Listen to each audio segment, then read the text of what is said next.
నమస్తే, welcome to our channel. నేను మీ విష్ణుప్రియ. మనం ఇల్లు కట్టుకోవాలి అంటే ముఖ్యంగా చూసేది ఏంటి? మనం స్థలం ఉన్నా కూడా ఇల్లు కట్టుకునేటప్పుడు కానీ, లేదా కట్టిన ఇల్లు కొనుక్కునేటప్పుడు కానీ, స్థలాలు కొనుక్కునేటప్పుడు కానీ ముందు మనం వాస్తు బాగుందా లేదా అని చూసుకుంటాం. అలా చూసుకోవాలి. కనీసం మనకి కొంత తెలిసి ఉండాలిగా. చూసుకోవాలి అంటే వాస్తులో వేటిని తెలుసుకోవాలి, వాస్తులో వేటికి ఎక్కువ ప్రాధాన్యత ఉంటుంది. ఇలాంటి విషయాలన్నీ కూడా ఇప్పుడు మనం చర్చించుకుందాం. ఇప్పుడు మనతో పాటు ఉన్నారు గురువుగారు ఉదయ్ భాస్కర్ గారు, వాస్తు జ్యోతిష్య పండితులు, అలాగే డివైన్ ఆస్ట్రాలజర్. ఇప్పుడు గురువుగారి ద్వారా మనం వాస్తు సిద్ధాంతం గురించి తెలుసుకుందాం. నమస్తే గురువుగారు. నమస్తే. ప్రతి వాళ్ళు ఆరోగ్యంగా ఉండాలి అంటే ముందు ఇల్లు వాస్తు పద్ధతిగా ఉండాలి అని అంటారు కదా గురువుగారు. పెద్దలు పూర్వం దాన్ని నమ్మి వాస్తు ప్రకారమే నిర్మాణం చేసేవారట కదా. అసలు వాస్తు శాస్త్రాన్ని గురించి ముందుగా తెలుసుకోవాలంటే ఏ విషయాలు తెలుసుకోవాలి గురువుగారు? వాస్తు శాస్త్రం అనేదమ్మా పూర్వం నుంచి కూడా ఉంది. మహర్షులు చాలా గ్రంథాలు, ఒక 250 గ్రంథాల పైన రాశారు. ఆయా కాలాలలో అనేక రూపాంతరాలు చెందుతూ వచ్చింది వాస్తు. పూర్వం ఆదిమానవుడు చెట్టు తొర్ర చేసుకుని తొర్రలో నివాసం ఉండేవాడు. తర్వాత ఆకులు అలా కట్టుకుని వస్త్రాలు లేనప్పుడు జీవించారు. తదనంతర పరిణామక్రమం చెందుతూ వృక్షాలతో, వాటి యొక్క ఆకులతో నిర్మాణం చేసుకోవటం, ఎండ వాన సూర్యరశ్మి నుంచి, అలాగే ప్రకృతి ఉపద్రవాల నుంచి రక్షించుకుంటాకి గృహ నిర్మాణం జీవితానికి అలా చేసుకుంటూ అనేక పరిణామక్రమం, సృష్టి పరిణామక్రమంలో అనేక మార్పులు చెందించబడి ప్రాచీన వాస్తు నేడు ఆధునిక వాస్తుగా రూపాంతరం చెంది అనేక విధాలుగా మార్కెట్లో ఉంది. సో ప్రాచీన వాస్తు గురించి చెప్పుకోవాలంటే మన వాస్తు శాస్త్రంలో 8 దిక్కులు ఉన్నాయి. ఆ 8 దిక్కుల్లో తూర్పు ఆగ్నేయం 2, మూడవది దక్షిణం, నైరుతి 4, పశ్చిమం 5, వాయువ్యం 6, ఉత్తరం 7, ఈశాన్యం 8 దిక్కులు. ఈ 8 దిక్కులకు కూడా 8 వర్గులుగా విభజించడం జరిగింది. ఈ తూర్పున ఉన్నది ఆ వర్గు తీసుకున్నారు. ధూమ్రాయం రెండవది.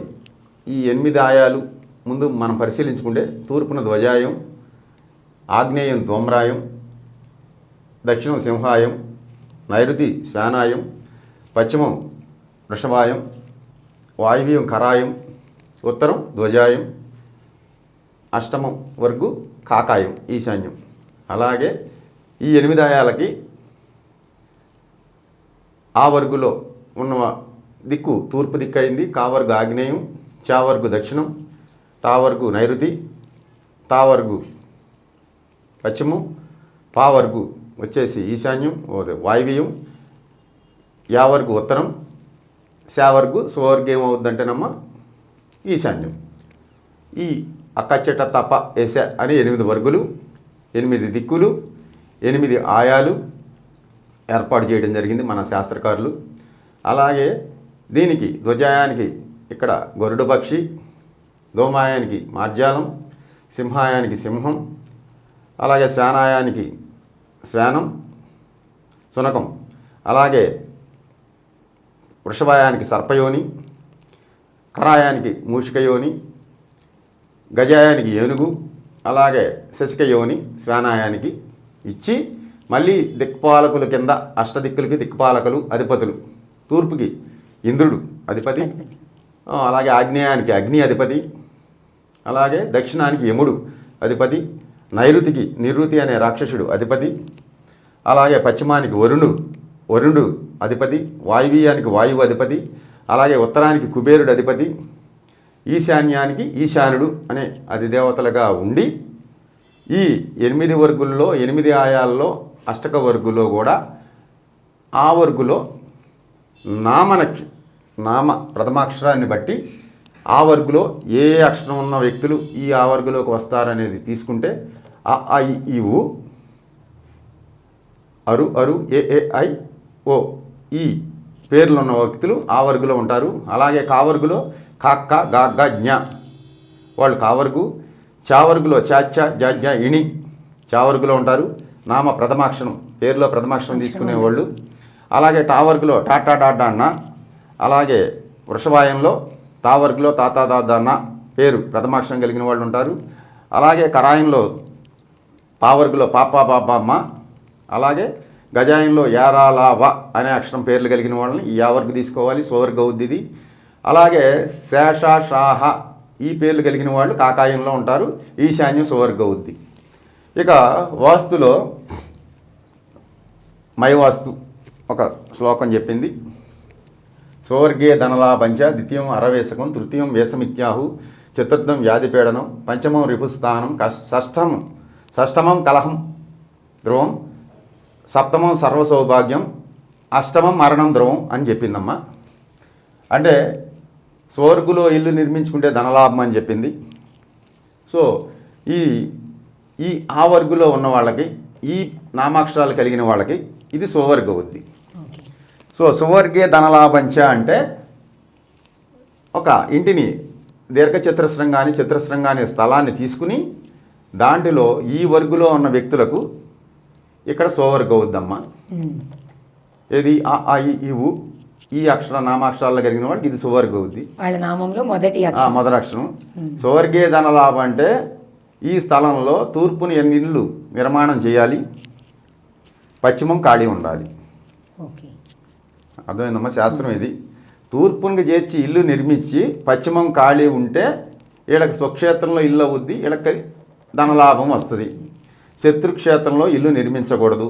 పంచమం శత్రుక్షేత్రం అంటే పశ్చిమానికి చేర్చి ఇల్లు ఉండకూడదు నిర్మాణంలో. ఈ ఆవర్గు వాళ్ళకి ఇది పశ్చిమం పనిచేయదు.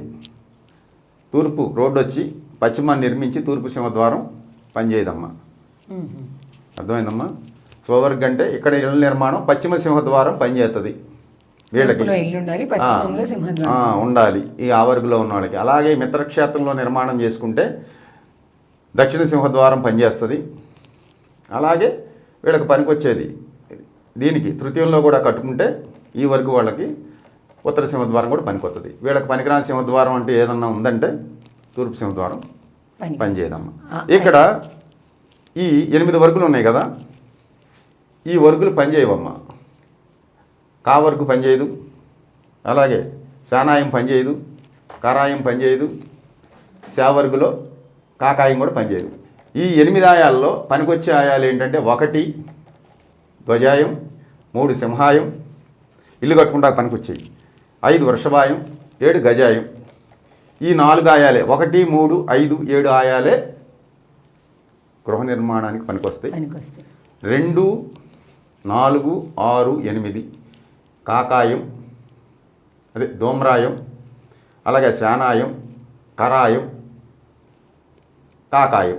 ఈ 4 ఆయాలు పనిచేయవమ్మా. ఈ వర్గులో ఉన్నవాళ్ళు, ఈ ఆయంలో ఉన్నవాళ్ళని మనం ఇక్కడ తీసుకోవాలి. 1, 2ని ధ్వజాయం తీసుకోవాలి, అలాగే 4, 3ని సింహాయం తీసుకోవాలి, 5, 6ని వృషభాయం తీసుకోవాలి, 7, 8ని గజాయం తీసుకోవాలి. ఈ వర్గులోకి తీసుకోవాలి. ఈ పేరు ఈ కాకా జ్ఞా వాళ్ళు కూడా ధ్వజాయంలోకి వచ్చి ఇదే స్వవర్గుగా తీసుకోవాలి. ఇది శత్రువర్గం అవుద్దమ్మా వీళ్ళిద్దరికి కూడా. సో అప్పుడు వీళ్ళిద్దరికీ పనికొచ్చే సింహద్వారం ఏంటంటే 1 దక్షిణం, 2ది పనమర, 3ది ఉత్తరం. వీళ్ళకి ఇక్కడికి వచ్చేటప్పటికి సింహాయం శానాయాలకి ఈ వర్గులకి టా వర్గులకి పనికొచ్చేది ఇది స్వవర్గ అవుద్దమ్మా. వీళ్ళకి పనికొచ్చేది ఉత్తర సింహద్వారం ఏమ్మా. దక్షిణ సింహద్వారం పనిచేయదు, ఉత్తరం చేసి ఇల్లు కట్టకూడదు, ఇది స్వవర్గ అవుద్ది. 2వది మిత్రక్షేత్రం సప్తమం వరకు ఇదవుద్ది కనుక తూర్పు చేర్చి ఇల్లు కట్టుకోవచ్చు. వీళ్ళకి పనికొచ్చేది పనవర సింహద్వారం పనికొస్తుంది. 2వది వీళ్ళకి పనికిరాంది ఏదన్నా ఉందంటే దక్షిణ సింహద్వారం పనిచేయదు సింహాయం వాళ్ళకి. ఓన్లీ ఉత్తర సింహద్వారం, పనవర సింహద్వారం, తూర్పు సింహద్వారం 3 సింహద్వారాలు ఈ 2 వర్గుల్లో ఉన్న వాళ్ళకి పనిచేస్తాయి. అలాగే ఇలాగ వృషభాయం, కరాయం ఈ 2 వర్గులు, తా ప ఈ 2 వర్గుల్లో ఉన్న వాళ్ళని మన స్వర్గ ఇది తీసుకోవాలి. స్వర్గులో నిర్మాణం చేసుకుంటే తూర్పు సింహద్వారం పనికొస్తుంది వీళ్ళకి. వీళ్ళకి పనికిరాంది పనవట సింహద్వారం. అలాగే మిత్రక్షేత్రంలో ఇల్లు నిర్మాణం చేసుకుంటే పనికొచ్చేది ఉత్తర సింహద్వారం.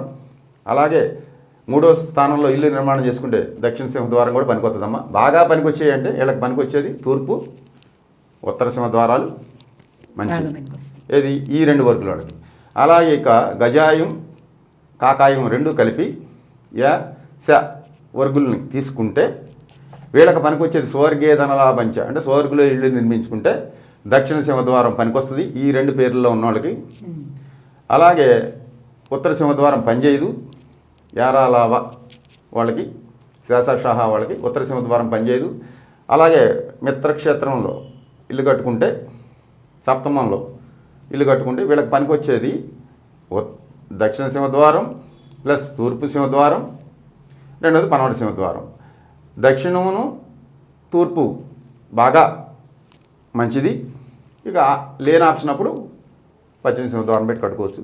వీళ్ళకి మాత్రం ఉత్తర సింహద్వారం పనిచేయదమ్మా.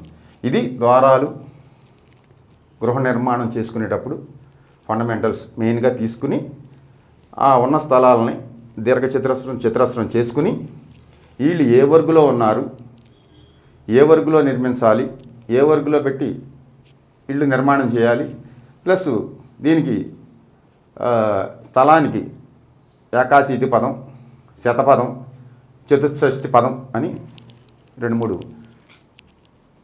పదాలు ఉన్నాయమ్మా. ఆ పద విభజన కూడా చేసుకుని దానికి అధిదేవతలు ఉంటారు. ఇవన్నీ తీసుకోవచ్చు. తీసుకున్నా సరే మనం మెయిన్గా తీసుకోవాల్సింది ఏంటంటే భూమి ఆకృతుల్ని చతురస్రంగా నిర్మాణం తీసుకుని దాంట్లో ఏ వర్గులో ఉన్నారు, ఏ వర్గు శత్రువర్గ అవుద్ది చూసుకుని వాళ్ళకి ఇక్కడ జ్యోతి వాస్తులో పదాలు ఉన్నాయమ్మా. ఒకటి పూర్ణపదం, 2 భిన్న పదం. ఈ 2 పదాలు ఉన్నాయి. పూర్ణపదం ఎప్పుడు కూడా బేసి సంఖ్యలో ఉంటుంది. భిన్న పదం సరి సంఖ్యలో ఉండొచ్చు. ఉన్నా దానికి మళ్ళీ పక్కన వేరే వస్తాయమ్మా. సో ఈ పూర్ణపద భిన్న పదాల్లో మన శాస్త్రాలు, మన పెద్దలు, జ్యోతిష పండితులు చెప్పింది ఏంటంటే పూర్ణపదమే మంచిది ఇల్లు నిర్మాణం చేసుకుంటాకి. ఆ పూర్ణపదంలో కూడా బేసి సంఖ్యలో ఉండటం వల్ల పదం ఆయాలు, ఈ మూలాయాలు రావు. సరి సంఖ్యలో పదం తీసుకుంటే 2, 4, 6, 8 ఆయాలు వస్తాయి. అదే బేసి సంఖ్యలో పదం తీసుకుంటే 1, 3, 5, 7 ఆయాలు వస్తాయి. సో బేసి సంఖ్యలో పదం 63, 67, 69, 87, 89, 103, 111, 117, 141 అని బేసి సంఖ్యలో పదాలు తీసుకుని మనం ఈ వ్యక్తులు గృహ నిర్మాణం చేసుకునే వ్యక్తులకి ఏ పదంకి నవవర్గ గణితం, ఏకాదశి వర్గ గణితం, అష్టాదశి వర్గ గణితం అని 3 వర్గులు గణితాలు ఉన్నాయమ్మా. ఆ గణితాలలో ఈ నామాక్షరం కలిగిన ఉదాహరణకి ఆ ఉంది, అరుంధతి, అచ్యుతరావు, వీళ్ళు ఈ పేర్లు ఉన్న వాళ్ళకి ఈ వర్గు తీసుకుని ఈ వర్గులో వీళ్ళకి ఆయం ఎంత వస్తుంది, ఆదాయం ఎంత వస్తుంది, ధనం, రుణం ఎంత వస్తుంది, నక్షత్రం ఏంటి, ఆ నక్షత్రం గృహ నక్షత్రం యజమాని నక్షత్రానికి తారాబలం ఏంటి చూసుకుని మెయిన్గా ఈ 5 వర్గులైనా శ్రేష్టం ఉండాలమ్మా. ఒకటేంటి ఆయం శ్రేష్టంగా ఉండాలి. రెండోది ఆయుష్ మినిమం 60 సంవత్సరాలు తగ్గకూడదు. 120 సంవత్సరాల వరకు వస్తుంది ఆయుష్. అది ఆయం, ఆయుష్, ఆ ఇంటికి వచ్చే ధనం, రుణం కన్నా ధనం ఎక్కువ రావాలి. రెండోది నక్షత్రం, యజమాని నక్షత్రానికి ఈ నక్షత్రం గృహ నక్షత్రం తారాబలం 2, 4, 6, 8 ఉంటే మంచిది. తారాబలం 1, 3, 5, 7 అవ్వకూడదు. ఇది చూసుకుని బేసికల్గా 10 ఇంటూ అడుగుల్లో మార్చి దాన్ని వెడల్పుతో భాగించి ఉడికొస్తే అది కట్టుకుని వేయాలి. ఇవాళ ఏ సిద్ధాంతి కూడా ఇది ఫాలో అవ్వట్లేదు. ప్రేక్షకులందరూ గమనించండి. పదం ఎప్పుడు గజాల్లో ఉంటుంది, గజపాదం కాదండి. పదం ఎప్పుడు కూడా గజాల్లో ఉంటుంది. గజాన్ని అడుగుల్లో మార్చుకుని దాన్ని వెడల్పులో భాగిస్తే వచ్చేది పొడవు అవుద్ది. ఆ పొడవు ఇంటూ వెడల్పు కొడితే మళ్ళీ వచ్చేది పదం అవుద్ది. ఈ పదం యజమానికి సూటబుల్గా ఉందా లేదా అని చూసుకుని గృహ నిర్మాణం చేసుకుని ఆ ఇంటికి గాలి వెలుతురు సక్రమంగా ప్రసరిస్తున్నాయా లేదా అది కూడా పెట్టుకుంటేనే ఆ ఇంట్లో ఉండే వ్యక్తులు ఆరోగ్యవంతంగా ఉంటారు. ఇక్కడ సూర్యుడు సరిగ్గా కాంతి ప్రసరణ జరగకపోయినా వెలుతురు గాలి రాకపోయినా ఆ ఇంట్లో ఉన్న వ్యక్తులు అనారోగ్యం పాలవుతారు. ఇది సైన్సేనమ్మా. వాస్తు అంటే ఒక రకమైన సైన్సే, జ్యోతిష్యం కూడా సైన్సే, మ్యాథ్సే, అంతా గణితం క్యాలిక్యులేషన్ మీద ఉంది. సైన్స్ మ్యాథ్స్తోనే నడుస్తుంది సృష్టి అంతా కూడా.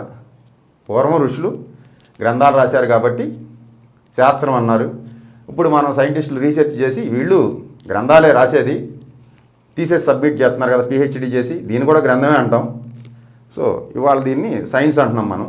ఒకప్పుడు శాస్త్రమే, ఇప్పుడు సైన్స్గా రూపాంతరం చెందింది. సో ప్రజలందరూ కూడా తెలుసుకోవాల్సింది ఏంటంటే బేసిక్ ఫండమెంటల్స్ తెలుసుకుని దాని ప్రకారం వెళ్ళటం మంచిది. ఇక్కడ 6 8 చెప్పే సిద్ధాంతాలంతా కూడా కరెక్ట్ కాదమ్మా. మీ పేరు మీద 8 ఉంది, మీ పేరు మీద అది ఏమి లేదు. ఇక్కడ పేర్ల మీద ఏమీ లేదమ్మా. పేర్ల మీద పదాలు ఉన్నాయి, ఆ పదాలనే మనం వాడుకోవాలి తప్ప పేర్ల మీద ఇంటి నిర్మాణం అనేది శుద్ధ అబద్ధం. ఈ పేర్ల మీద పేర్లు వాడకమని ఉంది ఇది వాస్తులో. ఈ పేర్ల మీద మీకు ఎంత ఉంది, మీ ఇంటి పేరు మీకు 6 ఉంది, 6 8 మీ పేరు మీద ఉంది అనేది చెప్పేదంతా కూడా కరెక్ట్ కాదు.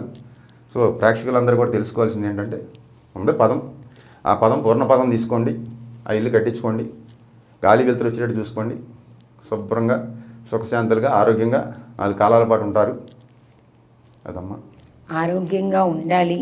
మనం ఇంటి నిర్మాణం చేసుకున్న తర్వాత ఆరోగ్యంగాను ధనయోగంతోనూ ముఖ్యంగా సంతోషంగా ఉండాలి అంటే మనకి వాస్తు శాస్త్రం మీద కనీస పరిజ్ఞానం ఉండాలి. అందుకోసమనే దాన్ని కొంచెం వివరంగా చెప్పడం జరిగింది. వీడియో చూడండి, ఇక్కడ మనకి పూర్ణ పదాలు అవి చెప్పారు. దాన్ని బట్టి మనకి ఏది కలిసి వస్తుంది అనే విషయాన్ని కూడా వివరంగా చెప్పారు.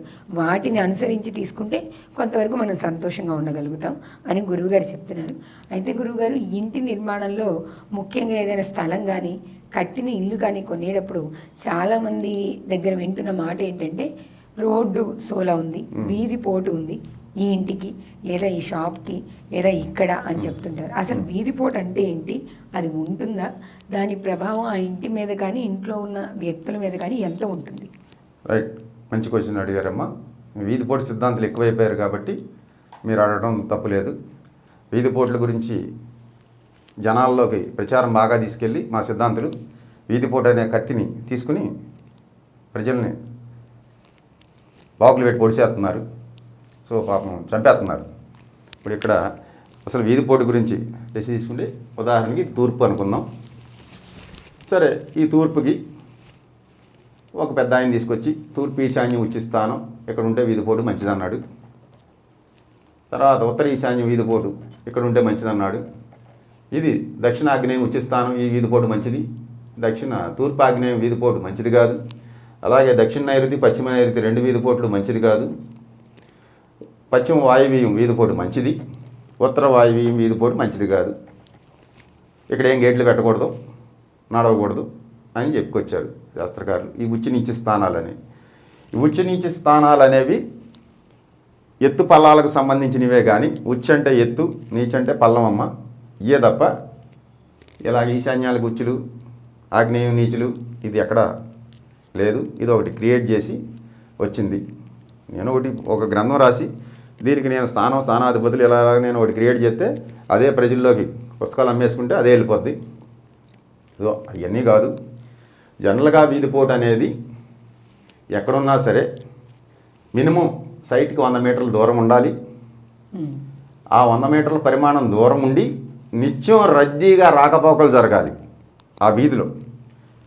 అంటే వెహికల్స్ వెళ్తా వస్తా పోతూ ఉంటే అప్పుడు ప్రభావం చూపిస్తుంది. అది ప్రభావం ఏంటి సైన్స్ అంటే చెప్పనమ్మా. మనకి గాలిలో ఎలక్ట్రాన్స్, ప్రోటాన్స్, న్యూట్రాన్స్ అని 3 కణాలు ఉన్నాయి కదా. ఇవి మన వెహికల్స్తో మనతో పాటు వేగంగా ప్రయాణం చేస్తాయి మనం వెళ్ళేటప్పుడు. ఇక్కడ వీధిపోటు ఉందనుకుందాం ఉదాహరణకి. ఇక్కడ స్పీడ్గా వచ్చేసిన వెహికల్ ఒకసారి ఇలా తిరుగుద్ది, టర్న్ అవుద్ది ఇటో అటో కదమ్మా. అయినప్పుడు అక్కడ ఆ కణాలు వచ్చి తగిలితే మనతో పాటు టర్న్ అవ్వాయి, అవి వచ్చిన వేగానికి తిన్నంగా వెళ్ళిపోతాయి. ప్రయాణం ఒకసారి తిరగనప్పుడు ఏమవుతుందంటే ఆ కణ ప్రభావం ఇక్కడున్న దాని మీద పడద్ది. అదే వీధిపోటు. ఉదాహరణకి ఇప్పుడు మనం ఇదే ఒక ఇల్లు కట్టుకున్నాం, ఇది ఇల్లు అనుకుందాం. ఇక్కడ వీధిపోటు దోషాలని చెప్పారు కదమ్మా. నైరుతి, పశ్చిమ నైరుతి, దక్షిణ నైరుతి వీధిపోటు దోషం అని ఎందుకు చెప్పారంటే సైన్సే. ఇంటికి ఇక్కడ బెడ్రూమ్ ఉంటుంది, ఇక్కడ వీధిపోటు వస్తే ఈ వచ్చిన కిరణాలు తిన్నంగా బెడ్రూమ్లో ఉన్న వ్యక్తులకి తగులుతాయి కాబట్టి ఆ వ్యక్తి మీద మానసిక దీని మీద పనిచేస్తాయి కాబట్టి ఇది తప్పని చెప్పారు. ఇదే సైన్స్ అమ్మ. అర్థమైందా? సరే, రెండోది ఏం లేదు. ఈ వీధిపోటు గురించి జనాలు అంత భయపడాల్సిన అవసరం లేదు. ఈ వీధిపోట్లకి మధ్యలో ప్రధాన దారి ఉంటే ఈ వీధిపోటు ప్రభావాలు ఉన్న స్థలం మీద పనిచేయవని ఉంది. మినిమం 100 మీటర్ల పైనుండి నిత్యం రాకపోకలు జరిగితేనే వీధిపోటి అని ఉందమ్మా. రెండోది ఈ ఉచ్చ నీచ స్థానాలు అనేది పెద్ద సంబంధం విషయం కాదు. సో కొంచెం ఒకసారి పరిశీలన చేసుకుని స్థలం కొనుక్కునేటప్పుడు చూసుకుని కొనుక్కోవడం అనేది ఉత్తమమైంది. ఇక చాలామందికి ఉన్న అనుమానం గురువుగారు, ఇప్పుడు మీరు ఇందాక చెప్పిన ఇంత పరిజ్ఞానం తెలియకపోయినా దక్షిణం ముఖంగా దక్షిణంలో సింహద్వారం ఉన్న ఇల్లు ఎక్కువ శాతంగా తీసుకోరు. దక్షిణం వైపు అదొక కల్పితం తీసుకొచ్చారమ్మా. ఏది మూలా నక్షత్రంలో పుడితే జ్యేష్ఠ నక్షత్రం 4వ పాదం, మూలా నక్షత్రం మొదటి పాదం 3 డిగ్రీలు మహాదోషం. ఆ పాదాల్లో పుడితే అసలు ఆ అమ్మాయిని పెళ్లి చేసుకోకూడదు అని తీసుకొచ్చేసి వాళ్ళకి పెళ్ళి అవ్వకపోతే అట్టమ్మా. పుట్టిన ప్రతి వ్యక్తికి పెళ్ళి అవుతుంది కదా. దోషం అనేది చెప్పి ఇలా తీసుకొచ్చి దాన్ని బాగా ప్రజల్లోకి వెళ్ళిపోయేటప్పటికి అమ్మో మూలా నక్షత్రమా, మాకొద్దు ఈ అమ్మాయిని. మరి అమ్మవారు పుట్టింది మూలా నక్షత్రమే కదా. ఇక్కడ నక్షత్రాలు ఉన్నాయి, వాటిలో కొంచెం ఇది ఇచ్చారు కానీ ఏదైనా దీన్ని ఇది చేసి అనేది తప్పు. ఇప్పుడు మీరేం అడిగారు? దక్షిణం వైపు ముఖద్వారం ఏమీ లేదమ్మా. ఈ వర్గులో ఈ 2 వర్గుల్లో ఉన్నవాళ్ళు ఇల్లు ఇక్కడ నిర్మాణం చేసుకుంటే దక్షిణం సింహద్వారం శుభ్రంగా కట్టుకోవచ్చు. కాకపోతే దక్షిణ సింహద్వారం కట్టాలంటే దక్షిణం రోడ్డు ఉండాలి. ఇది శాస్త్ర నియమం. ఏ పక్క అయినా సింహద్వారం పెడితే ఆ పక్క మెయిన్ రోడ్డు ఉన్నకెళ్ళే సింహద్వారం పెట్టాలి. అది తూర్పు రోడ్డు ఉంటే తూర్పు, ఉత్తరం రోడ్డు ఉంటే ఉత్తర సింహద్వారం, దక్షిణ రోడ్డు ఉంటే దక్షిణ సింహద్వారం, పనమర రోడ్డు ఉంటే పనమట సింహద్వారం పెట్టుకునే గృహ నిర్మాణం చేసుకోవాలి. ఇక రెండోది, మాకు దక్షిణ రోడ్డు ఉందండి, మేము తూర్పు సింహద్వారం పెట్టి ఇల్లు కట్టుకుంటాము, ఇలా ఆగ్నేయం బయటికి వెళ్తాము అంటే అది వాళ్ళ ఇష్టం, మనం చేయగలిగేది ఏం లేదు. ఇవాళ అసలు శాస్త్రం చెప్పి మీకు రోడ్డు దక్షిణం ఉందిగా దక్షిణ సింహద్వారం పెట్టుకున్న కట్టుకోండి అంటే ఇప్పుడు మీరు చెప్పినకి వచ్చిన భయం, దక్షిణ సింహద్వారం అనే భయం ఏముండదమ్మా. యారాలావ శేషసహ ఈ పేర్లలో ఉన్న రమాదేవి కానీ, రామకృష్ణ కానీ, లక్ష్మి కానీ, ఈ పేర్లలో ఉన్న వాళ్ళు ఎవరైనా సరే ఇక్కడ నిర్మాణం చేసి దక్షిణ సింహద్వారంతో శుభ్రంగా ఇల్లు కట్టుకోవచ్చు. మిగతా వాళ్ళు తీసుకోకూడదు కదా గురువుగారు, అంటే మిగతా అక్షరాల్లో అని ఈ వర్గులను బట్టి ఇక్కడ సింహద్వారం ఎవరికి పనికొస్తుంది అంటే యారాలావ శేషసహ వర్గుల వాళ్ళకి దక్షిణ సింహద్వారం పనిచేస్తుంది. ఉత్తరానికి చేర్చి ఇల్లు కట్టుకోవాలి. దక్షిణం ఖాళీయా గురువుగారు, దక్షిణం ఖాళీ ఉండకూడదుగా. దక్షిణం పశ్చిమం ఖాళీ తక్కువ ఉండాలి, తూర్పు ఉత్తరమే ఎక్కువ ఖాళీ ఉండాలి అనేది ఒక మైండ్లో వెళ్ళిపోయిందమ్మా. ప్రతి ఓడి నిర్మాణం ఏం చేస్తున్నారంటే దక్షిణానికి చేర్చో పనవరకు చేసి ఇల్లు కడతాం, ఈ ప్లేస్ ఎక్కువ ఖాళీలు పెడతాం చేస్తున్నారు. ఇది తప్పండి. పాత గ్రంథాల ప్రకారం అయితే తూర్పు స్వర్గ అయితే పనవర ఖాళీ ఎక్కువ ఉండాలి, ఉత్తరం స్వర్గ అయితే దక్షిణం ఖాళీ ఎక్కువ ఉండాలి, దక్షిణ స్వర్గ అయితే ఉత్తరం ఖాళీ ఎక్కువ ఉండాలి. ఇది శాస్త్రం. సో ఇది ఇవాళ మేము చెప్పినా జరగదు. ఎందుకంటే బాగా ఎక్కేసి ఉంది జనాల మైండ్లో. మామూలు సామాన్యుడు కూడా శాస్త్రం చెప్పేస్తున్నాడు, వాస్తు చెప్తున్నాడు, శాస్త్రం కాదు కానీ వాస్తు చెప్పేస్తున్నాడు. సో దీన్ని మనం ఎవరూ మార్చలేము. సృష్టిని ఎవరైతే ఇల్లు కట్టుకుంటున్నారో ఆ వ్యక్తులకు అనుకూలంగానే సిద్ధాంతి పోతేనే ఇవాళ వాడి సిద్ధాంతం అంటారు, వాడికి డబ్బులు ఇస్తారు, దక్షిణ తాంబూలాలు కరెక్ట్గా ఇస్తారమ్మా. అసలు శాస్త్రం చెప్తే వీడి బంధు వీడికేం తెలవదు అంటున్నారు. ఇప్పుడు జరిగేది అదే. మీ ఛానల్ తరఫున నేను ప్రజలకు చెప్తున్నాను. సో ఇంకా ఇప్పుడు మనకి అక్కడ నైరుతిలో బరువు పెట్టాలి, బీరువా అక్కడే ఉండాలి, అక్కడ ప్లేస్ ఉన్నా లేకపోయినా బీరువా పెట్టాలి అని ప్రయత్నం చేస్తుంటారు కదా. ఖచ్చితంగా నైరుతిలో బరువు పెట్టాలా ఒకటి. ఇంకొకటి ఒకవేళ నైరుతిలో బరువు పెడితే మనం బీరువా తీసే ఆ ద్వారం ఉంటుంది కదా, అది మరి ఎటువైపు చూడాలి? సరే, మంచి క్వశ్చన్ వేశారు. ఈ బరువులు తేలికలు అసలు వాస్తులో లేవు. మీకు బరువులు తేలికలు అనేది వాస్తులో లేవమ్మా. ఇక బీరువా అంటే మనం జనరల్గా డబ్బులు పెట్టుకునేది. అవును. వాస్తు గ్రంథాల్లో డబ్బులకి ఏ స్థానం ఇచ్చారంటే ఉత్తరం కుబేర స్థానం. ఈ అధిపతి కుబేరుడు కదమ్మా. ఉత్తరానికి బీరువా ఉండాలి. మనం ఉత్తరానికి అభిముఖంగా నిలబడి బీరువాను ఓపెన్ చేయాలి. అంటే బీరువా ఉత్తర దిశలో ఇక్కడుండి అమ్మా ఇలా ఓపెన్ చేసుకుని, మనం ఉత్తరం చూస్తూ ఓపెన్ చేసుకుని ఉత్తర దిశలో డబ్బులు పెట్టుకుని డబ్బులు తీసుకోవాలి. ఇది 100% శాస్త్రం. అంటే ద్వారం తీసినప్పుడు డోర్ తీసినప్పుడు అది దక్షిణం ఉంటుంది. దక్షిణానికి అది ఉంటుంది. అది మనం ఉత్తరంగా నిలబడి డబ్బులు పెడతాం, డబ్బులు తీయటం. ఇది ఒరిజినల్ వాస్తు. ఏది? ఇదమ్మా. ఇక డూప్లికేట్ వాస్తు అంటే నైరుతిలో బీరువా ఉండాలి, నైరుతిలో పెట్టాలి, లేదా దక్షిణంలో బీరువా ఉండాలి, దక్షిణంలో పెట్టాలి. యమస్థానంలో డబ్బులు నిరుతి అనే రాక్షసుడు ఉండే కాడ పెట్టి తీసుకోవడం అనేది శాస్త్ర సమ్మతం కాదు. ఈ నివృత్తి అనే రాక్షసుడు ఉన్నాడు కాబట్టి వీడిని తొక్కి పడతాకి బరువులు పెట్టాలనే ఒక అపోహం తీసుకొచ్చారమ్మా. అది నైరుతిలో బరువు పెట్టేది ఎందుకంటే ఈ రాక్షసుడు ఉన్నాడు కదా, ఈ రాక్షస స్థానం కాబట్టి ఇక్కడ బరువు పెడితే వాడు పడుకుని ఉంటాడనంట. రాక్షసుడు ఎందుకు పడుకుంటాడమ్మా? వాడి పని వాడు చేసుకుంటాడు. అర్థమైందా? అదేం కాదు, ఇది అపోహ. అసలు వాస్తవం అయితే ఉత్తరాన్ని డబ్బులు పెట్టి తీసుకోవాలి కుబేర స్థానంలోనే. ఇది వాస్తవం. కాదండి ఎక్కడే పెట్టాలండి అంటే అక్కడే పెట్టాలి. ఎందుకు కదా మేము చెప్పేది కూడా ఏంటంటే వాళ్ళందరూ వాతలు అట్టే వేసుకున్నారు, మేము కూడా వాత ఇలాగే వేసుకుంటామండి.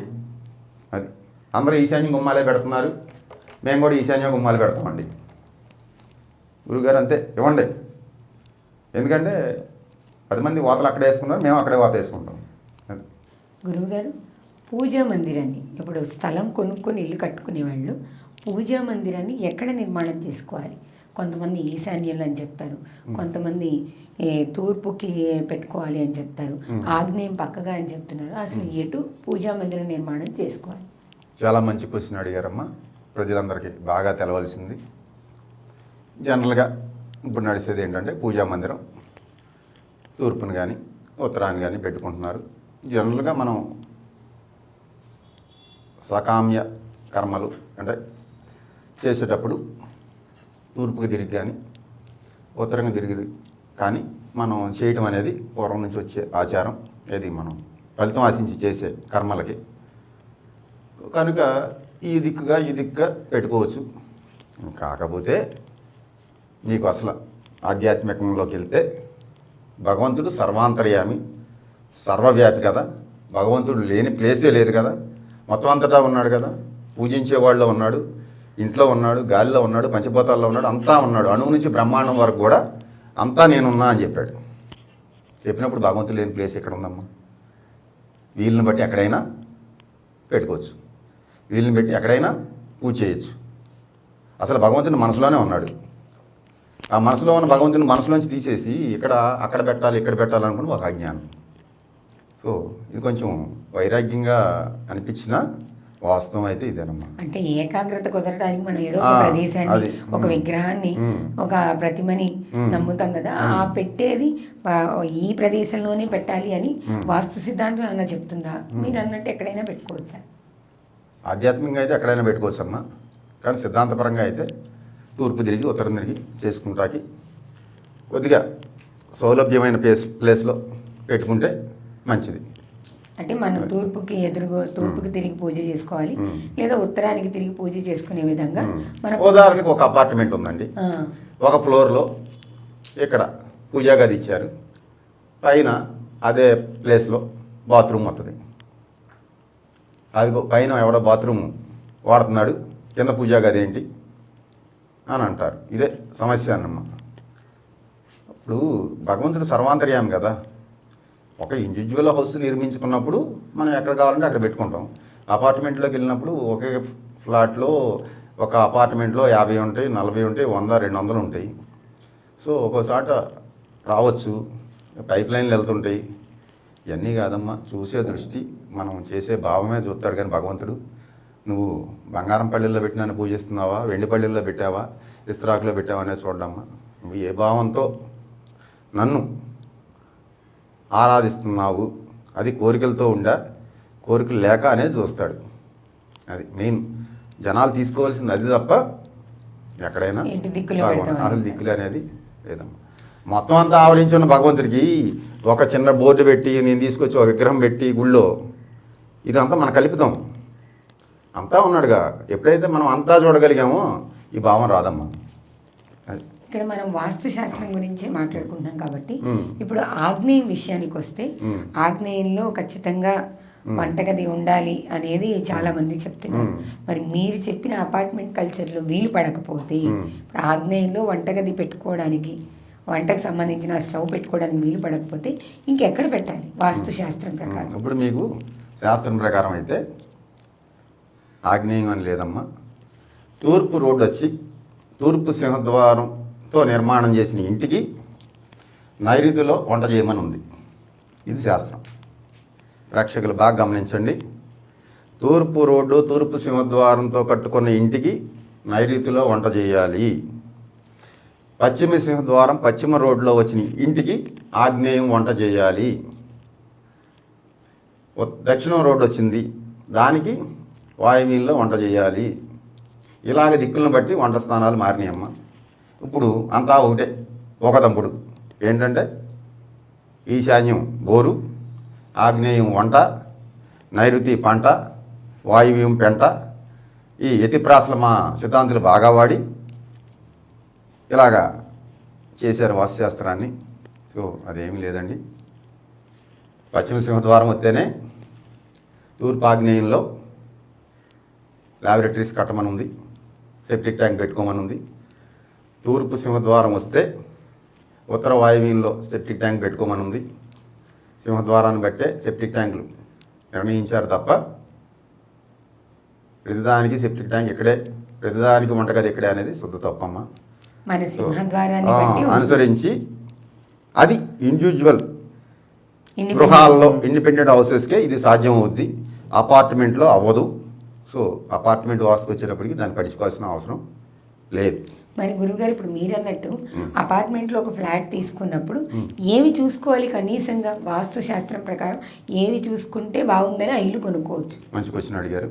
అపార్ట్మెంట్లో వాస్తు తీసుకుంటే ఆ అపార్ట్మెంట్లోకి గాలి వస్తుందా, లైటింగ్ ఉందా, పక్క నుంచి ఎయిర్ ఫ్లో అవుతుందా లేదా, ఇంట్లోకి వచ్చిన గాలి బయటికి వెళ్తుందా లేదా, అలాగే లైటింగ్ సూర్యరశ్మి పడుతుందా లేదా, మార్నింగ్ కానీ ఈవినింగ్ కానీ, ఇది చూసుకుంటే అందుట్లో ఉన్న వ్యక్తులు ఆరోగ్యంగా ఉంటారు. ఇవి పడకుండా గాలి ఆక్సిజన్ లోనకు రాకుండా ఉంటే ఏసీలు వేసుకుని ఏదో నడిపిస్తే అనారోగ్యం పాలయ్యేది అందుకే అమ్మ. సో ఇప్పుడు దూరంగా సిటీకి వెళ్ళి ఫామ్ హౌస్లు కట్టుకుని డూప్లెక్స్లు కట్టుకుని జీవిస్తున్నారు. ఎందుకంటే ప్రకృతికి పొల్యూషన్కి దూరంగా ఉండి ఆరోగ్యంగా ఉంటామనే దూరంగా వెళ్ళి మానవులు జీవిస్తున్నారు. ఈ అపార్ట్మెంట్ కల్చర్ వల్ల, అపార్ట్మెంట్ల వల్ల ఆరోగ్యాలు తగ్గుతాయి. అంటే మామూలుగా ఇప్పుడు సిద్ధాంతాన్ని శాస్త్రాన్ని నమ్మేవాళ్ళు తీసుకునేటప్పుడు ఏం చూసుకోవాలి? దాంట్లో వాళ్ళ పేరుని బట్టి ఇల్లు బాగుందా లేదా, లేకపోతే కట్టేసి ఉంటారు కాబట్టి కట్టిన ఇల్లు తీసుకోవాలి అనుకున్నప్పుడు అపార్ట్మెంట్లో ఒక ఫ్లాట్ సింహద్వారమే తీసుకుంటారమ్మా జనరల్గా. బేసిక్గా ఏ సింహద్వారం ఉంది ఇప్పుడు మనం చూసిన ఏదైతే చెప్పామో స్ట్రక్చరు దాని ప్రకారం సింహద్వారం చూసి తీసుకోవటం. ఇంకా రెండవది పరిసరాలు ఎలా ఉన్నాయి, మూసుకుపోయి ఉన్నాయా కదా ఓపెన్ ఉన్నాయా అనేది కూడా కొంచెం చూసుకుని చేసుకుంటే మంచిది, అంతే. ఇప్పుడు ఒక ఇంటి యజమాని మనం ఇల్లు తీసుకునేప్పుడు తర్వాత చూసి ముఖ్యమైన విషయం ఏంటంటే ఈ ఇల్లు ఎవరి పేరు మీద తీసుకోవాలి. ఇంట్లో భార్య, భర్త, తల్లి, తండ్రి ఇలా తీసుకుంటే కొంతమంది పేరు బలాలు బాగుంటాయి అని చెప్తుంటారు. అదేమి లేదమ్మా, సింహద్వారాన్ని అనుసరించి పేర్ల బలాలను బట్టే ఇల్లు కొనుక్కోవాలి. రెండవది జాతకం చూపించుకుని, జాతకంలో యోగం ఉంది, గృహం వచ్చే యోగం కానీ గృహం కొనుక్కునే యోగం ఉంది, ఈ జాతకం బాగుందంటే వాళ్ళ పేరు మీద కొనుక్కోవడం ఉత్తమమైంది. మంచి జాతకం ఉంది, దశలు బాగున్నాయి, అలాంటప్పుడు తీసుకుంటే ఏమవుద్దంటే తర్వాత ఇబ్బందులు ఉండవు. తర్వాత దశలు కూడా బాగుంటే ఫైనాన్షియల్ ట్రబుల్స్ రావు. ఇప్పుడు జాతకం బాగోలేదు, కొనేసాం ఒక అపార్ట్మెంటు, తర్వాత దాన్ని కిస్తీలు కట్టలేక అదే జాతకం అపార్ట్మెంట్ అమ్మవలసిన పరిస్థితి వస్తుంది. ఎందుకని? జాతకం బాగోక. అదే జాతకం బాగుంటే ఫైనాన్షియల్గా డబ్బులు వచ్చి ఈ లోన్ తీరిపోయి సుఖశాంతులుగా ఉంటారు. మరి ఇప్పుడు కొనుక్కునేటప్పుడు వీళ్ళకి గృహయోగం లేదనుకోండి, ఆ ఇంట్లో ఇంకెవరి పేరు మీద తీసుకోవచ్చా? గృహయోగం వాళ్ళకి లేనప్పుడు ఆ ఇంట్లో ఇంకెవరికన్నా ఉంటే వాళ్ళ పేరు మీద తీసుకోవడం అనేది ఉత్తమమైంది. సో ఏదైనా ఒక నలుగురు ఉన్నారు, మీకు చెప్తున్నానమ్మా, ఒక తల్లి తండ్రి 2 కొడుకులు అనుకుందాం, కొడుకో కూతురు. పెళ్ళవనంతసేపు కొడుకు కూతురు జాతకాలు కూడా తల్లిదండ్రులకి రన్ అవుతాయి. పెళ్ళయ్యాక వాళ్ళ వ్యక్తిగతంగా మళ్ళీ వాళ్ళ ఇండివిజువాలిటీ వస్తుంది, జరుగుద్ది. సో పెళ్ళవనంతసేపు పిల్లల జాతకాల్లో బాగుంటే వీళ్ళకి నడిచిపోద్ది. కొంత వాళ్ళ జాతకం వీళ్ళని నడిపించి, అందరి జాతకాలు బాగోలేదు, ఒకళ్ళకి అర్ధాష్టమ శని, ఒకళ్ళకి ఏలినాడు శని, ఇంకొకళ్ళకి అష్టమ శని నడుస్తుందంటే అక్కడ కోతలు బాగా గట్టిగా పడతాయి, అన్ని ఇబ్బందులు వస్తాయి, ఫేస్ చేయాల్సిందే.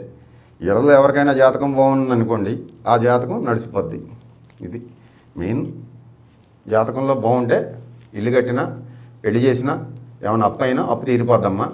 జాతకం బాగోలేదంటే స్థలం మీద డబ్బులు పెట్టినా, ఇంకో దాని మీద డబ్బులు పెట్టినా, దేనికి పెట్టినా ఇరుక్కుపోతారు. జాతకం బాగున్నప్పుడు ఒక స్టెప్ ఎత్తే బయటపడతారు. బాగోనప్పుడు వేసే రాంగ్ స్టెప్ల వల్ల తర్వాత తదనంతరం కూడా బాధిస్తాయి ఏది మానవుల్ని. ఇది తెలుసుకుని మనకు ఇప్పుడు అనుకూలంగా ఉందా లేదా అని వెళ్తేనే మంచి జరుగుతుంది తప్ప తెలవకుండా వెళ్తే దాని ఫలితాలు అనుభవిస్తారు. అది మనం లోకంలో చూస్తూనే ఉన్నాం. అవును. అది ఇప్పుడు ఇల్లు తీసేసుకున్నారు గురువుగారు, వాళ్ళు తీసుకున్న తరువాత ఆ ఇంటి వాస్తు దోషాలు ఏమన్నా ఉండుంటే ఆ వాస్తు దోషాలు ఆ ఇంట్లో ఉన్న వ్యక్తుల మీద ప్రభావం చూపిస్తాయా? ఎందుకు చూపించమ్మా? వేద దోషాలని చాలా రాసి ఉన్నాయి. శల్యవేద, తటాక వేద, వృక్షవేద, ఇంకా పుక్షివేద, రకరకాల వేద దోషాలు ఉన్నాయి. ఆ వేద దోషాలు ఉంటే ప్రభావం చూపిస్తాయి. ఉదాహరణకి తూర్పు సింహద్వారం వచ్చింది.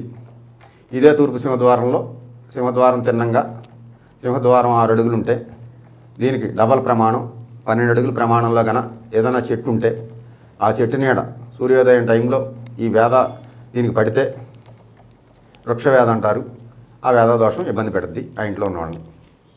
ఇది అలాగే చెరువు, తటాక వేద, ఇంకా శల్యవేద, భూమి లోపల గృహ నిర్మాణం తీసుకున్న భూమి లోపల బొగ్గు, బూడిద, ఎముకలు, ఓక, మెటల్స్ అంటే రాగి, బంగారం, ఏమైనా లోహాలు సంబంధించిన ఈ భూమిలో ఉంటే అవి కూడా వాటి యొక్క ఎనర్జీ రిలీజ్ చేసి వాటిలో ఉన్న శక్తిని ఆ ఇంటిలో నివసించే వారి మీద ప్రభావం చూపుతాయి. కనుక ఇది సైన్సే, అది రాసింది మహర్షులు. అవి ఉంటే భూమి లోపల 10 అడుగుల ప్రమాణం, భూమి ఉపరితలాల నుంచి 10 అడుగుల లోపులో ఉన్న బొగ్గులు, బూడిద, ఓక, ఎముకలు, లోహాలు, మెటల్స్ ఏమన్నా సరే ఇంటి యజమాని మీద అంటే ఆ ఇంట్లో ఉండే వ్యక్తుల మీద ప్రభావం చూపుతాయి. కనుక అవి లేకుండా పరీక్ష చేసుకుని ఇల్లు నిర్మించుకోవడం అనేది ఉత్తమమైంది. సో అదైతే మన దగ్గర ఆ పరిజ్ఞానం ఉంది, మన దగ్గర ఉన్న మంత్రదండం దాన్ని పట్టుకుంటే భూమి లోపల ఏమేమి ఉన్నాయి, నెగిటివ్ పాజిటివ్ ఎనర్జీలు తెలుసుకుని చెప్పేయచ్చు. చాలామందికి అంటే కట్టిన ఇంటికి కూడా చెప్పచ్చా గురుగారు? ఇప్పుడు కట్టిన ఇంటి కానీ చెప్పచ్చు, కింద ఏముంది చెప్పేయచ్చు. కట్టబోయే ఇంటికి చెప్పొచ్చు. స్థల పరీక్ష వెళ్తే అదొక 3వ నేత్రం, అందులో తెలుస్తుంది. ఇప్పుడు ఇంట్లో ఉన్న వ్యక్తులకి ఆరోగ్యపరమైన ఆర్థికపరమైన ఇబ్బందులు వచ్చినప్పుడు వాళ్ళు చూపించుకుంటే మీ ఇంట్లో సరిగా లేదు అనేది ఎక్కువగా వినిపిస్తున్న మాట. మరి అలాంటప్పుడు చాలా మంది ఆ ఇంటిని ఒకవైపు పెంచాలని లేదా ఇంకొక వైపు తగ్గించాలని ఇలాంటి పరిహారాలు చేస్తారు. నిజంగా అలా కట్టేసిన నిర్మాణం జరిగిపోయిన ఇంటికి ఇలాంటి పరిహారాలు ఉంటాయా? చేస్తే ఉపయోగం ఉంటుంది? ఏం ఉండదమ్మా. ఇక్కడ మేము చెప్పేదంతా కూడా శుద్ధాబద్ధం. ఏది ఇంట్లో మీకు జ్వరం వచ్చింది, కాలు నొప్పి వచ్చింది, కడుపు నొప్పి వచ్చింది, ఆపరేషన్ పడిందంటే డాక్టర్ దగ్గరికి వెళ్ళాలి, కానీ మా సిద్ధాంతుల దగ్గర గురుకుతారు. మేము చెప్పేది ఆ దోషం ఉంది, ఈ దోషం ఉంది, ఇది మార్చండి, అది మార్చండి అని చెప్తాం. ఇదేమీ లేదమ్మా. ఈ కడుపు నొప్పి, కాలు నొప్పి, ఈ సర్జరీ ఎందుకు పడిందంటే వాడి జాతకంలో జరిగే దశాంతర దశల్లో ప్రారంభ కర్మను అనుసరించి ఇప్పుడు జరుగుద్ది కాబట్టి ఆ టైంలో ఈ జరుగుతుంది తప్ప ఇంటి నిర్మాణం నుంచి కాదమ్మా. ఇది 100%. ఆర్థికపరమైన ఇబ్బందులైనా ఏదైనా వచ్చేది జాతకాన్ని బట్టే తప్ప ఇల్లు వల్ల రాదు. జాతకం వల్లే ఇల్లు యోగం వస్తుంది. ఇప్పుడు ఒక 40 ఏళ్ళు జీవించాడమ్మా, అప్పుడు వరకు వాడికి యోగం లేదు. 40 ఏళ్ళకి జాబ్లోనో వ్యాపారంలోనో సంపాదిస్తాడు, డబ్బులు వచ్చినాయి, 2-3 కోట్లు పెట్టి డూప్లెక్స్ కట్టాడు లేదా కొంటాడు. ఎందుకు జరిగింది? జాతకంలోని గ్రహస్థితి వల్ల యోగం వల్ల జరిగింది తప్ప ఇల్లు వచ్చిందా? ఇల్లు వచ్చాక వీడికి యోగం వచ్చిందా? యోగం వచ్చాక ఇల్లు వచ్చింది. అది ఆ యోగంతో ఇల్లు వస్తుంది. తర్వాత ఆ ఇల్లు నిలుపుకునే యోగం కూడా ఉంటేనే ఆ ఇల్లు ఉంటుంది. తదనంతర దశాంతర దశలు బాగోపోతే ఆ ఇల్లు కూడా వెళ్ళిపోతుంది. అది తాత్కాలికంగా వచ్చి తాత్కాలికంగానే వెళ్ళిపోతుంది. పర్మనెంట్గా ఉండాలంటే ఎవరో ఒకరి జాతకం బలంగా ఉండాలి, ఆ జాతకం నడిపించాలి, నడిస్తేనే జరుగుద్దమ్మా. మెయిన్ ఇక్కడ నడిపించేది లలాట లిఖితం ఇదే తప్ప వాస్తేమి మానవుని నడిపించదు. ఒక జాతకం లేని జాతకం బాగోని వ్యక్తిని తీసుకెళ్ళి మంచి వాస్తుని ఇంట్లో పెడదాం, వాడి సినిమా ఏం మారదమ్మా. ఒక గొప్ప జాతకుడిని అసలు ఏ వాస్తు లేని ఇంట్లో తీసుకెళ్ళి పెడదాం, వాడి యోగమే నడిపించింది. ఇక్కడ నడిపించేది యోగమే, వాస్తు కానీ అంటే మనకు వచ్చే ఆర్థికపరమైన మానసికపరమైన లేకపోతే ఆరోగ్యపరమైన సమస్యలు ఇంటి వల్ల అని ఎవరు చెప్పినా అది సొంత తప్పు, అబద్ధం. ఇది 100%. ఎందుకంటే ఇదే ఇంట్లో 30 ఏళ్ళ నుంచి మీరు జీవిస్తున్నారు, 21 ఏళ్ళ తర్వాత మీకు ప్రాబ్లమ్స్ వచ్చినాయి. మీరు ఇల్లు కట్టారమ్మా, 30 ఏళ్ళు అయింది, 21 ఏళ్ల తర్వాత మీకు ప్రాబ్లమ్స్ వచ్చినాయి తప్ప 20 ఏళ్ళు హ్యాపీగా నడిచింది. మరి ఇదే ఇంట్లో తప్పు ఉంటే, ఇదే ఇంట్లో మీకు తప్పు ఉంటే కట్టినమ్మడే రావాలి కదా. అదే వెళ్ళిన వెంటనే వస్తే మరి అప్పుడు వాస్తు శాస్త్రం అనొచ్చు. అదేం కాదమ్మా, కొత్తగా ఇల్లు కట్టుకుని వెళ్ళినప్పుడన్నా కొత్తగా ఇల్లు కట్టుకుని వెళ్ళినప్పుడే వచ్చినా అది జాతకంలో ఉన్న దోషం వల్ల వచ్చిందే కానీ వాస్తు తప్పు కాదు. ఇక్కడ మేమేం చెప్తాం, మనం సంప్రదిస్తే అదిగో ఈ తప్పు ఉంది కాబట్టి వచ్చింది. అర్థమైందండి? ఇది ఈ పరిహారాలకు కూడా లేదు అంటే మూలలు పెంచాలి తగ్గించాలి అదేం లేదు. అంటే ఏ పక్క కూడా మూల పెంచకూడదు, 90 డిగ్రీస్కి సూత్రాన్ని కరెక్ట్గా వేసి నిర్మాణం చేసుకోవాలమ్మా. పెంచితే ఏమవుద్దంటే దిక్కులు విదిక్కుల్లోకి మారి గేట్లు కానీ ఈ కానీ గుమ్మాలు కానీ మారిపోతాయి, ఫలితాలు వ్యతిరేకంగా ఉంటాయని రాసి ఉంది. అది ఎంతవరకు అనేది మనం చెప్పలేము. సో ఏదైనా స్క్వేర్ అనుసరించి గుమ్మాలు పెట్టినా గేట్లు పెట్టినా ఏదైనా అలా పెట్టుకుంటున్నా తప్ప దీన్ని ఇటు ఈశాన్యం పెంచాలండి, వాయువ్యం పెంచాలండి, లేకపోతే నైరుతి కట్ చేయాలండి, ఇవన్నీ కూడా తప్పు. ఇలా పెంచి పెట్టి నాటిల్లో గేట్లలో పెడితే దోషం. ఈశాన్యం ఇలా పెంచి గేట్ని ఇక్కడ పెడితే అది ఆగ్నేయం చూస్తుంది. అలాగే ఇల్లు పెంచిన గుమ్మం డోరు ఆగ్నేయం చూస్తుందమ్మా. ఇలా ఏది పెంచకూడదు, ఏ కోణం కూడా అంతా కరెక్ట్గా ఉండాలి. స్క్వేర్లో చతురస్రం ఆరు దీర్ఘ చతురస్రం ఉండి నిర్మాణం చేసుకుంటేనే ఆ ఇంట్లో ఉన్న వ్యక్తులు సుఖశాంతులతో ఉంటారు. అంతే తప్ప ఈ కోణం పెంచేసి ఇల్లు కడితే దోషం ఉందని ఉంది. అది అది అంతే, అంతవరకే తప్ప కడుపు నొప్పి వచ్చింది కాలు నొప్పి వచ్చిందంటే డాక్టర్ దగ్గరికి వెళ్ళడం తప్ప వాస్తు సిద్ధాంతుల దగ్గరికి వెళ్ళొద్దు అని ఒక సిద్ధాంతిగా నేను మీ ప్రేక్షకులందరికీ తెలియజేయటం జరుగుతుంది. ఇప్పుడు ఈశాన్యం మూల అనేది తీసుకున్నప్పుడు ఇది కూడా మనం ఎక్కువగా వింటున్నాం. ఈశాన్యం మూల మనకి గుంటలాగా ఉండాలి, అంటే నీళ్లు ఉండాలి, అక్కడ మనం బరువు పెట్టకూడదు. ఇంటి లోపల కూడా ప్రహరీ గోడ కడుతున్నారు, మళ్ళీ లోపల ఇల్లు కడుతున్నారు, ఇంటి లోపల కూడా ఈశాన్యం అంతా ఖాళీగా పెట్టాలి అని అంటున్నారు. నిజంగానే అలా పెట్టమని శాస్త్రంలో ఉంది? అదేం లేదమ్మా. ఈశాన్యం బావి తవ్వుకోమని ఉంది, ఆ తవ్వుకున్న బావి నీళ్లు వాడుకోమని ఉంది శాస్త్రంలో. అది కూడా తూర్పు మధ్య భాగం నుంచి ఉత్తర మధ్య భాగం ఈ భాగాల్లో తూర్పు ఈశాన్యం కానీ ఉత్తర ఈశాన్యం ఇలా ఈ మధ్య భాగంలో ఎక్కడైనా బోరు వేసుకుని వాడుకుంటే ప్రశస్తమని ఉంది. ఇక్కడ ఎక్కడా బోరు పడలేదు, ఎక్కడైనా బోరు వేసుకోవాలి పడే కాడ. దాన్ని వాటర్ ట్యాంక్ పంపించుకుని పైన నీళ్ళు వస్తాయి. అది ఈ వాటర్ ట్యాంకులు కూడా నైరుతి మూల బరువు ఉండాలి, నైరుతి మూల ఎత్తు ఉండాలని అందరూ కూడా ఈ నైరుతి మూల పెడుతున్నారమ్మా. ఈ నైరుతి మూల వాటర్ ట్యాంకులు పెడతాం అనేది శుద్ధ తప్పు. నారద సంహిత అనే గ్రంథంలో సంహితా గ్రంథాల్లో రాసి ఉంది, ఓవర్ హెడ్ ట్యాంక్స్ ఎక్కడ పెట్టుకున్నా సరే ఈ భాగం పశ్చిమ దిశలో వాటర్ ట్యాంకులు పెట్టుకోమని ఉందమ్మా. ఈ భాగం అనేది తప్పు. ఇక్కడ పిల్లర్లు వేయించి ఇక్కడ వాటర్ ట్యాంకులు పెట్టి ఈ ఉన్న మూల ఎత్తు పెట్టి పై స్లాబ్లో కూడా ఇక్కడ పిల్లర్ పోపించి దీనికన్నా ఎత్తు పెట్టించి చేస్తున్నారు. ఇదని శుద్ధ తప్పు. అది ఓవర్ హెడ్ ట్యాంక్స్ వచ్చి వాటర్ ట్యాంక్స్ పశ్చిమ దిశలో పెట్టుకోమని నారద సంహిత అనే గ్రంథంలో ఉంది. ఇక్కడ ఇప్పుడు మీరు అన్నట్టు ఈశాన్యంలో బోరు పడలేదు, ఎక్కడైనా వేసుకోవచ్చు. వేసుకోవచ్చమ్మా. మరి ఇక్కడ ఖాళీనే పెట్టాలా, ఖచ్చితంగా బరువులు పెట్టకూడదా? అనేం లేదమ్మా, అదేం లేదు, పెట్టుకోవచ్చు, బరువు పెట్టుకోవచ్చు. ఇప్పుడు ఈశాన్యంలో గుమ్మం కూడా బరువేనమ్మా, గుమ్మం కూడా తీసేయాలి.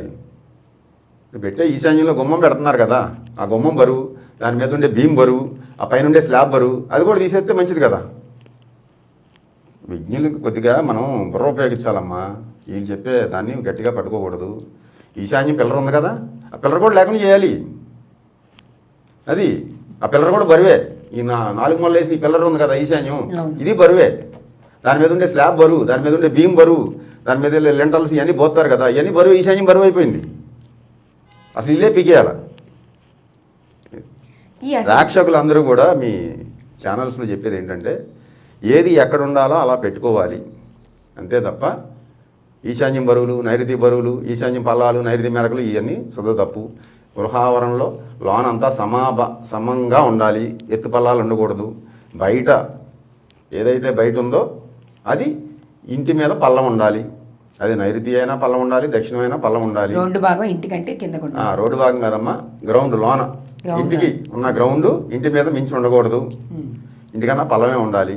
అది ఈ ఇంటి గృహ నిర్మాణం చేసిన ఇంటిలో పడిన నీరు, అంటే కాంపౌండ్ వాల్ మధ్యలో పడిన నీరు ఈశాన్యంగా బయట పోవాలి, వర్షపు నీరు.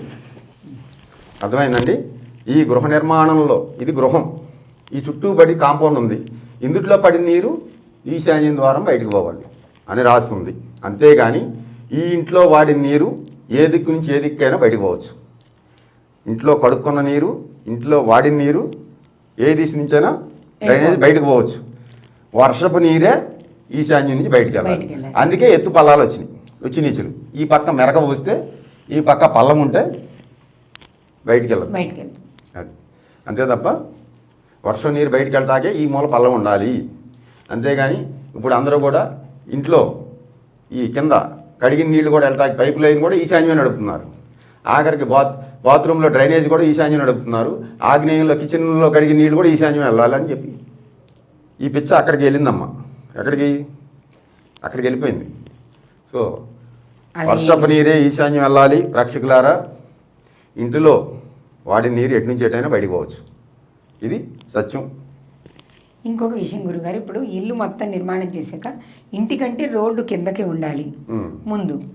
మరి మొదలు కట్టినప్పుడు రోడ్లు కిందకే ఉంటాయి, తర్వాత కాలక్రమంలో రోడ్లు వేస్తున్నప్పుడు రోడ్లు పైకి అవుతున్నాయి, ఇల్లు కిందకి అవుతుంది.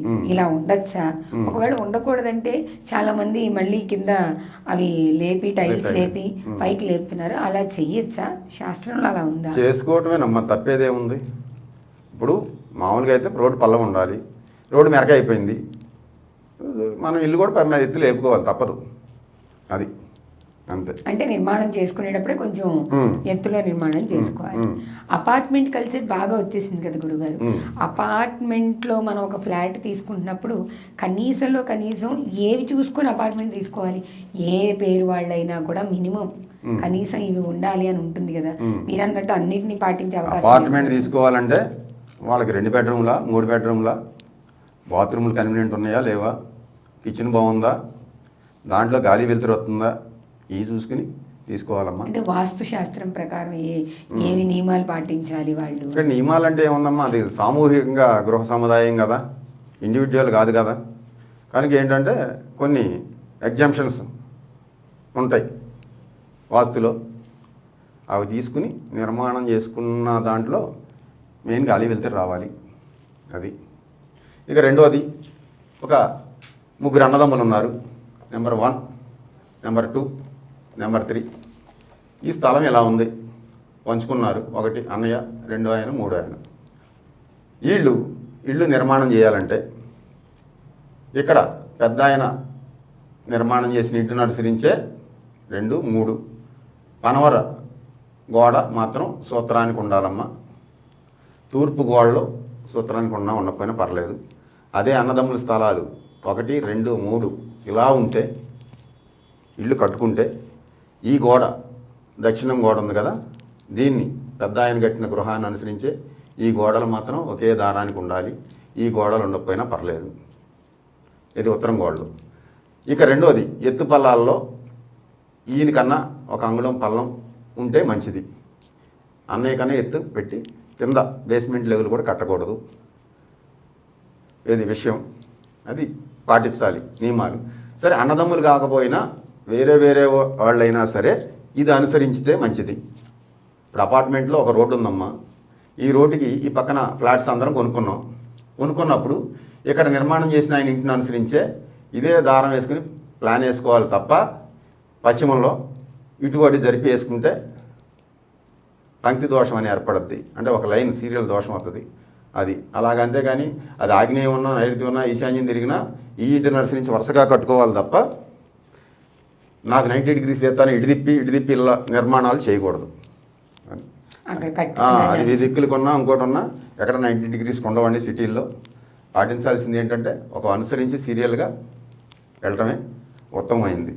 వెళ్ళకపోతే వ్యతిరేక ఫలితాలు ఉంటాయి. 2 అడుగులు ఎక్కువ ఉండాలి అట్లా చెప్తుంటారు. అదేమి లేదమ్మా, ఇంటి నిర్మాణానికి తీసుకున్న స్థలం గోడ కట్టుకోవాలి తప్ప అలాగే పెంచి ఉండాలి వీళ్ళకి పెంచి ఉండాలి అనేది ఏం లేదు వాస్తు సిద్ధాంతంలో. అలా ఏం లేదు. ఫైనల్గా వాస్తు శాస్త్రం ఇంటి మీద, ఇంటికి సంబంధించిన వాస్తు శాస్త్రం ఇంటి యజమాని మీద ప్రభావం చూపించదు అంటే చూపిస్తుంది. అంటే ఉంది కొన్ని. వాస్తు పురుషుడు, స్థిర చర క్షణిక వాస్తు పురుషుడు అని 3 భాగాలు ఉన్నాయి. వాస్తు పురుషుడు ఇలా తిరుగుతుంటాడు పడుకుని, బొరలా పడుకుని, అవన్నీ చాలా ఉందమ్మా శాస్త్రం చెప్పాలంటే. సో ప్రభావం అయితే ఉంటుంది, పూర్తిగా ఇదే ప్రభావం అని కాదు, ఎక్కువ శాతం ఈ ప్రభావం జాతక ప్రభావం ఉంటుంది. కొంత ఇది కూడా ఉంటుంది. కొన్ని ఫండమెంటల్స్ ఫాలో అయ్యి కొంత దోషాలు లేనప్పుడు ఇబ్బందులు ఉండవు. ఏదైతే దోషాలు ఉంటాయో వేదా దోషాలు, శల్య దోషాలు, ఇంకో దోషం ఉంటేనే అది ఇబ్బంది పెట్టే అవకాశాలు ఉన్నాయి. అది వీధిపోట్లు కానివ్వండి, ఇంకోటి కానీ. సో దాని గురించి ఈ ప్రజలు అవగాహన కొంచెం తీసుకుని మరి గుడ్డిగా నమ్మకుండా సిద్ధాంతుల్ని కొంచెం సైన్స్ పరంగా కూడా ఆలోచించమని ఈ ముఖంగా మన ప్రేక్షకులకు తెలియజేయడం జరుగుతుంది. ఒక్క క్వశ్చన్ గురుగారు ఆఖరిగా, చాలా చోట్ల ఇప్పుడు అపార్ట్మెంట్ కల్చర్ వచ్చింది కదా, చాలా చోట్ల శ్మశానానికి పక్కగా ఉన్న పెద్ద పెద్ద స్థలాల్లో కూడా ఇంటి నిర్మాణాలు జరుగుతాయి. శ్మశానం పక్కన దగ్గరలోనూ ఉందో వెనకో కట్టిన గృహం, అది ఇండిపెండెంట్ కావచ్చు, అపార్ట్మెంట్ కావచ్చు, తీసుకోవచ్చా? మీరు మంచి క్వశ్చన్ వేశారు, ప్రేక్షకులు గమనించండి. ఇది మంచి క్వశ్చన్ అమ్మా. ఎక్కడైతే గృహ నిర్మాణం చేసుకునే స్థలంలో శల్య దోషం ఉంటుంది, శల్యాలు ఉందని చెప్పాం కదా, ఇక్కడ సమాధులు అంటే దేహాన్ని తగలబెట్టకుండా చనిపోయిన దేహాన్ని తీసుకెళ్ళి అలాగే పూడ్చిపెడుతున్నారు. ఈ పూడ్చిపెడితే ఎముక, రక్తం, మజ్జు ఇవన్నీ కూడా కొన్నాళ్ళకి డ్రై అయిపోతాయి. మిగిలేవి మాత్రం ఎముకలు మిగులుతాయి. మిగతా రక్తం, మాంసం ఇవన్నీ కూడా అన్నీ డ్రై అయిపోతాయి. మిగిలేది స్కెలిటన్, అస్థిపంజరం మిగులుతుంది. సో ఈ అస్థిపంజరంలో ఈ ఎముకల్లోంచి ఒక విధమైన ఎనర్జీ రిలీజ్ అవుద్ది. ఉదాహరణకి పూర్వం శ్మశానంలో దెయ్యం ఉంది, దెయ్యం మండుతుంది అనేవారు కదా పూర్వీకులు. అదేమీ లేదమ్మా, దెయ్యం లేదు, పాడు లేదు. సైన్స్ ప్రకారం ఏంటంటే శ్మశానంలో ఈ ఎముకల్లోంచి వచ్చే గ్యాసు నైట్ టైం మండుద్ది, అది వెలుతురు కనపడుద్ది, దాన్నే దెయ్యం అనుకుంటారు ఈ మన ప్రజలు. సో ఏదైతే ఈ ఎముకలు ఎక్కువ సమూహం ఒకే చోట ఉంటే ఆ ఎముకల్లోంచి వచ్చే ఎనర్జీ రిలీజ్ అవుద్ది కాబట్టి అది నెగిటివ్ ఎనర్జీ కింద వచ్చి అది పరిసరాల్లో ఉండే వాళ్ళని ఇబ్బంది పెడద్దమ్మా. అది కంటికి కనపడదు కానీ వస్తుంది. వేరే కిర్లియన్ ఫోటోగ్రఫీ అని కొన్ని రకాల ఫోటోగ్రఫీలు తీస్తే అది ట్రేస్ అవుద్ది ఏమవుతుంది అనేది. ఇక జనరల్గా వాటికి దూరం ఉంటే మంచిది. కాదు అంటే ఒక వెళ్ళి నన్నేమవుద్ది అనుకున్నవాడు మన గోగినేని బాబు లాంటి ఆయన ఉంటే ఒక పడుకోబెట్టిన శవం మీద మంచం వేసుకుని ఒక 4 రోజులు పడుకుని చూడమనండి, ఏమవుద్దో తెలిసిద్ది. ఏది మన సిద్ధాంతం ప్రకారం అయితే దానికి దగ్గరలో నిర్మాణాలు తీసుకో, అది మంచిది కాదు. మహర్షులు చెప్పింది అదే, అలా దూరం ఉండడం ఉత్తమమైంది. ఇంకా కొత్త సిద్ధాంతాలు కూడా వస్తున్నాయిగా గురుగారు. దేవాలయాలకి దగ్గర కూడా, దేవాలయం పక్కనే కూడా తీసుకోకూడదు. దేవాలయానికంటే మీకు ఏం చెప్పారంటేనమ్మా, విష్ణాలయం అంటే వైష్ణవాలయానికి వెనక, శివాలయానికి ముందు, ముందు ఉం? శక్తి అమ్మవారు అమ్మవారి గుళ్ళకి ఇరు పార్శ్వములు అంటే ఉత్తర దక్షిణాల్లో మినిమం 100 గజాలన్నా దాటి ఉండాలని చెప్పి శాస్త్రంలో రాసి ఉంది. అది ఎందుకు ఉంది అంటే ఈ దేవాలయాలకు కూడా యంత్ర ప్రతిష్టలు చేస్తారు. అవును. యంత్రాలు నిక్షిప్తం అయ్యి ఉంటాయి కనుక వాటిలోంచి వచ్చే పవరు ఈ వ్యక్తుల మీద ప్రసరించింది కనుక కొంత. ఇప్పుడు ఉదాహరణకి ధ్వజస్తంభం కింద పాదరసం పోతారమ్మ. పాదరసం ఎందుకు పోతారు చెప్పండి? పాదరసం పరమేశ్వరుడి రేతస్ నుంచి ఉద్భవించింది భూమి మీద. సో ఆ పదార్థానికి విపరీతమైన ఆకర్షణ శక్తి ఉంది. దానివల్ల ఆ పాదరసం పోయటం వల్ల ఆ ధ్వజస్తంభానికి జీవకాళ వచ్చి జనాల్ని అట్రాక్ట్ చేసి దగ్గరికి వస్తుంది. సరే, మనం ప్రదక్షిణాలు చేస్తే మనలో ఉన్న కొన్ని కోరికలు తీర్చడానికి దానికి ఉంటాయి. అలాగే యంత్రాల్లో కూడా మామూలు విగ్రహాల్లో ఏముండదమ్మా, ఎనర్జీ పెట్టిన యంత్రం పవరే అక్కడ ఈ మానవుడు వెళ్ళి కోరే కోరికలను తీర్చేది. సో ఇప్పుడు ఏదైతే అయోధ్యలో శిల పెట్టారు, అది నేపాల్ నుంచి తీసుకొచ్చిన సాలగ్రామ శిల నుంచి చేసిన విగ్రహం. మీకు ఈ సృష్టిలో విష్ణుమూర్తి స్వరూపం సాలగ్రామం, శివుడి యొక్క స్వరూపం బాణలింగం, అలాగే రుద్రాక్ష, తులసి చెట్టు, ఇవన్నిటికి కూడా ఒక విధమైన నిమ్మకాయ, ఇవన్నిటికి పాజిటివ్ ఎనర్జీ ఉంది. సో స్వయంగా శక్తి ఉన్న రాయి కాబట్టి సాలగ్రామం అయినా ఒక బాణలింగమైనా న్యాచురల్గా వాటికి ఎనర్జీ ఉంటుంది. అది ఉండబట్టే వాటికి ప్రదక్షిణం చేసినా, వాటికి నమస్కారం చేసినా ఈ భక్తుల యొక్క కోరికలు తీర్చగలుగుతాయి. అలా కాకుండా ఒక గ్రానైట్ శిలని తీసుకొచ్చి చెక్కి అక్కడ పెట్టి దాని కింద యంత్ర ప్రతిష్టాపన లేకపోతే ఏమీ లేదు, ఉట్టి శిలే అది. దాని కింద పెట్టే యంత్రం యొక్క బీజాక్షరాలు, ఆ డిజైనింగ్ వల్ల మంత్ర ప్రమాణంతోనే ఆ యొక్క ఎనర్జీ వల్లే అక్కడ మొక్కుకుంటే జరుగుతుంది తప్ప, లేకపోతే ఆ ఉన్న విగ్రహానికిను బయట ఉన్న విగ్రహానికి ఏమీ తేడా లేదు. అక్కడ చెక్కాడు కాబట్టి మూర్తి రూపం కనపడుద్ది, అక్కడ చెక్కలేదు కాబట్టి రాయిలాగా కనపడుద్ది, అంతేనమ్మా. ఇప్పుడైతే మన దేవాలయాలకి శాస్త్రం అలా చెప్పింది, అమ్మవారి ఆలయాలకి యంత్ర ప్రతిష్టలు చేస్తారు కాబట్టి 100 గజాల దూరం ఉండాలి. వైష్ణవాలయానికి వెనకాల శివాలయానికి ముందు నిర్మాణం జరగకూడదు. అంత 100 గజాలు దూరంలో మనం ఏ ఇంటిదైనా నిర్మాణం చేసుకోవచ్చు అని రాసిందమ్మా. పూర్వం మహర్షులు చెప్పింది, ఇప్పుడు మనకు కొత్త కల్పించేది కాదు, అదే ప్రచారంలో ఉంది. సరే, చివరిగా ఏం చెప్తారు గురుగారు మా ప్రేక్షకులకు వాస్తు సిద్ధాంతం గురించి? వాళ్ళు నమ్ముతున్నప్పుడు ఏమేమి జాగ్రత్తలు తీసుకోవాలని ఒక మాటలో చెప్పారు. మీ ప్రేక్షకులందరికీ కూడా చెప్పేది ఏంటంటే, వాస్తుని గుడ్డిగా నమ్మొద్దు, అలాగే జ్యోతిష్యాన్ని కూడా గుడ్డిగా నమ్మొద్దు. కొంచెం విచారణ చేసుకుని, యుక్తాయుక్త విచారణ అంటే ఏది మంచి ఏది చెడు అని చేసుకుని దానికి 1-4 సార్లు విచారించుకుని వెళ్ళటం అనేది కరెక్ట్ అయిన పద్ధతి. అది మూర్ఖంగా పోతే ఇబ్బందులు పడతారు. సో ఈ ప్రేక్షకులందరికీ కూడా నేను చెప్పేదైతే ఇదే. ధన్యవాదాలు గురు. ధన్యవాదాలమ్మా. చూశారు కదా, వాస్తు శాస్త్రంలో కూడా మనకి ఎన్నో సందేహాలు ఉంటాయి. దానికి మన మీద ఎంత ప్రభావం ఉంది, వాస్తుశాస్త్రం కారణంగానే ఇవన్నీ జరుగుతున్నాయా, ఇలాంటి అపోహల నుంచి బయటకు వచ్చి కొంతవరకు దాని గురించి అవగాహన కల్పించుకొని దానికి తగిన నిర్మాణాన్ని, మన జాతకానికి తగిన విధంగా నిర్మాణాన్ని చేసుకుంటే సంతోషంగా ఉండొచ్చు అనేది గురువుగారు చెప్తున్నారు. మరో కార్యక్రమంతో మళ్ళీ కలుద్దాం. నమస్తే.